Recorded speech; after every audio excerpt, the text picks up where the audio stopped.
Axşamınız xeyir, hər birinizi xoş gördüm. Necəsiniz qızlar? Bugün sizlərə cipsinin hazırlanmasını təqdim edirəm. Ev şəraitində necə hazırlayıram mən.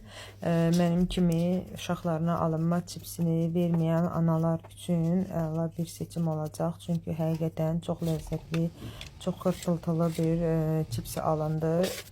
Əvvəlcə təbii ki kartofları soyuruq, sonra tərəvəz soğanla doğrayıram, dilim nazik kəsirik. Əgər tərəvəz soğanınız yoxsa da bacardığınız qədər nazik şəkildə bıçaqla da kəsə bilərsiniz. Ondan sonra qaynar suya biraz duz tökdüm.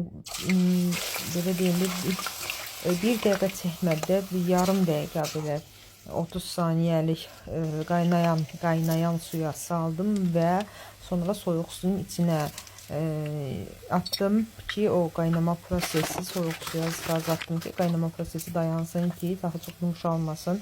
Sonra səririk, suyu quruyur, ondan sonra qaynar yağın içində qızardırıq və altına salfetka səririk, yağın çəksin. Sonra istədiyiniz ədvaları əlavə eləyə bilərsiniz. Mən istot, paprika əlavə elədim, duz əlavə elədim. Çox ləzzətli oldu. Həqiqətən uşaqlar çox sevdilər.